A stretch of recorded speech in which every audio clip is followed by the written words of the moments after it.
Akhirnya ketika waktunya telah datang, revolusi nasional terjadi juga. Maka ia pun terlibat dalam dinamika bangsa ini.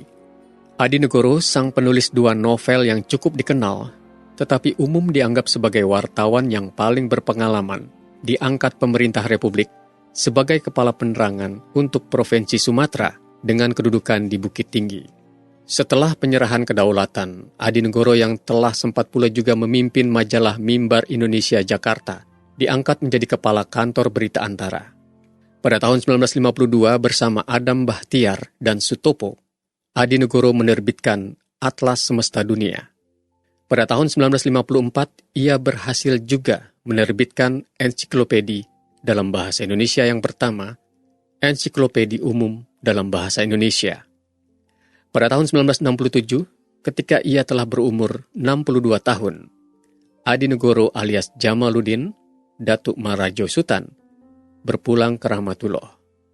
Beberapa tahun kemudian pada tahun 1974, Persatuan Wartawan Indonesia, PWI, mengakuinya sebagai perintis pers Indonesia dan memberi hadiah Adinegoro bagi karya jurnalistik yang terbaik dari tahun penganugerahan. Naik kapal laut ke Eropa, Taufik Ismail, sastrawan dan budayawan. Jamaluddin Adinegoro, gelar Datuk Marajo Sutan, 1904 hingga 1967, medio 1926, bepergian ke Eropa dalam umur 22 tahun. Kisah perjalanannya terbit secara bersambung di majalah Panji Pustaka, terbitan Balai Pustaka. Kumpulan tulisannya yang menarik perhatian pembaca itu kemudian diterbitkan dalam bentuk buku di tahun 1930 dengan judul Melawat ke Barat Jilid 1 yang Anda pegang ini. Wartawan sastrawan ini, adik Mr. Muhammad Yamin, 1903 hingga 1962, menulis 2 novel terkemuka, Asmara Jaya dan Darah Muda, 1928, yang menentang adat kuno waktu itu, dan memimpin majalah Panji Pustaka, 1931.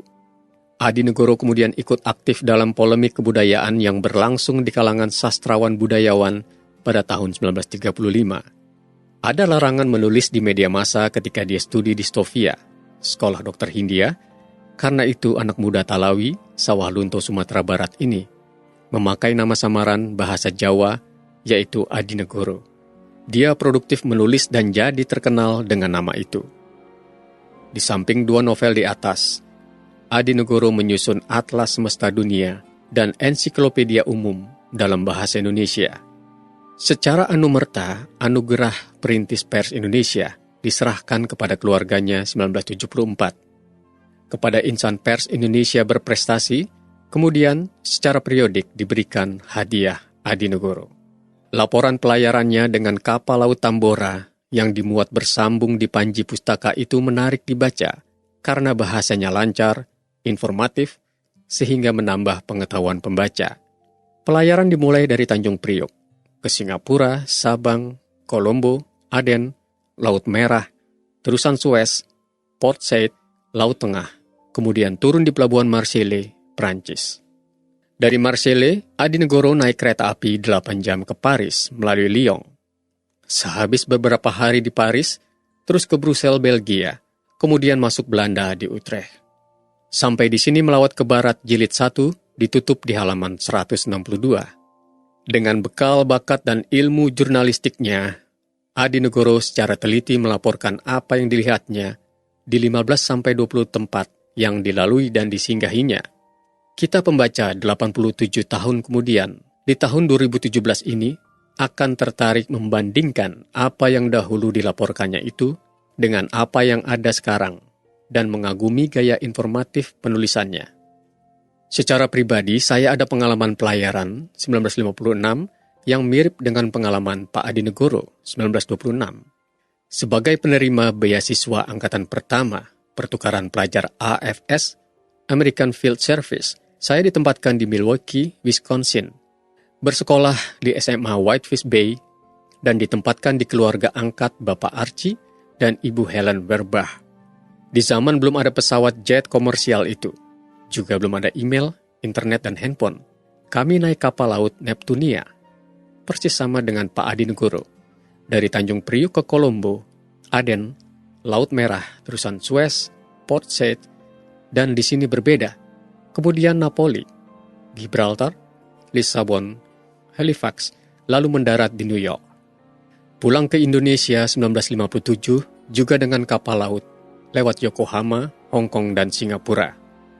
Demikianlah maka pelayaran Pak Adi Negoro di 15 hingga 20 tempat itu 1926 menjadi berharga sebagai perbandingan. Sebagai penutup ada cerita menarik ketika kami singgah di Lisabon, September 1956. Turun dari kapal jam 12, kami pergi ke Kedutaan Besar RI dengan harapan siang itu bisa makan nasi nanti. Sesampai di KBRI, kantor kosong karena duta besar dan staf pergi nonton sepak bola turnamen Eropa yang lagi ramai-ramainya bulan itu di Portugal. Kami kecewa dan pulang ke kapal. Sorenya, Dubes datang tergopoh-gopoh ke kapal dengan staf 2 mobil, beramah tamah dengan 6 siswa Indonesia yang akan bersekolah setahun di AS. Ketika Dubes pulang, beliau meninggalkan sebuah amplop untuk menghibur kami. Amplop itu isinya uang $100 AS. Lumayan betul waktu itu. Alhamdulillah.